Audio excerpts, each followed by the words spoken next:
Xinh đẹp các nhà khéo tay. Một mùa Noel nữa lại qua rồi, và đáng lý ra là cái nội dung của clip hôm nay phải được ra trước khi Noel cơ.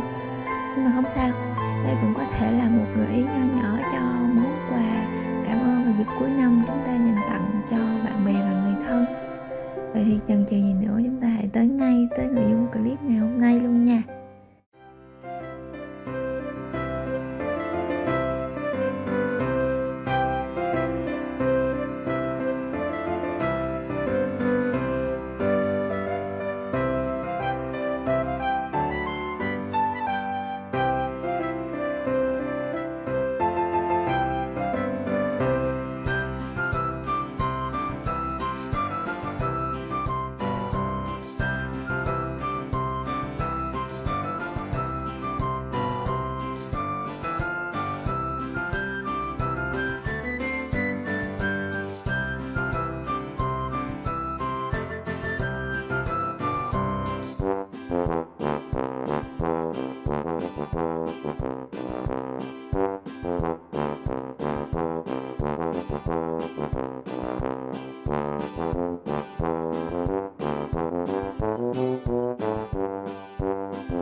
Cách làm túi giấy thì có lẽ là các bạn sẽ không còn xa lạ gì nữa. Vậy thì chúng ta sẽ cùng nhớ lại, ôn lại bài một chút xíu ha. Và nếu các bạn lần đầu biết tới kênh YouTube của Mini thì Mini sẽ để cái link hướng dẫn cụ thể và chi tiết hơn về cách làm cái túi giấy này ở phía phần mô tả nha. Còn bạn nào đã biết rồi thì hãy cùng làm luôn đi luôn, tại vì nó siêu dễ luôn á.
Ok, thế là chúng ta đã xong 2 chiếc túi giấy trong một khoảng thời gian siêu nhanh luôn. Công đoạn tiếp theo của chúng ta sẽ là làm nơ để trang trí. Cái nơ này có thể trang trí trên các cái túi đựng quà, và nó cũng có thể là trang trí trực tiếp lên cây thông lan luôn đó các bạn. Cách làm nơ này thì các bạn hãy xem hướng dẫn cụ thể của Wendy này nha. Để ý một chút xíu, nếu như làm lần đầu chưa được thì chúng ta sẽ làm lần 2, lần 3, và chắc chắn là khi chúng ta đã nắm được nguyên tắc cơ bản của nó rồi thì Wendy tin là bạn nào cũng sẽ làm được, và chỉ trong tích tắc thôi chúng ta đã có rất nhiều chiếc nơ xinh xắn để trang trí rồi đó.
Hy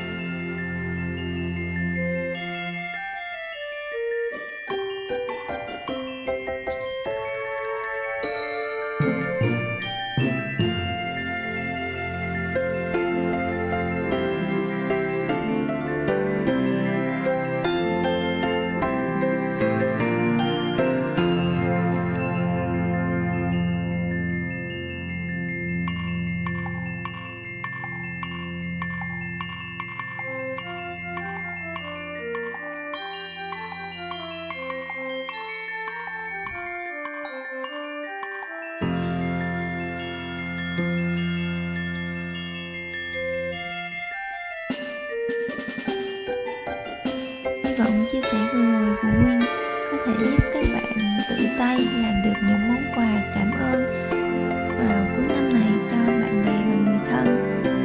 Chúc các bạn và gia đình có một năm mới thật nhiều niềm vui và may mắn. Cảm ơn các bạn đã luôn đồng hành với kênh YouTube của Wendy. Hẹn gặp lại các bạn trong các clip tiếp theo của Wendy.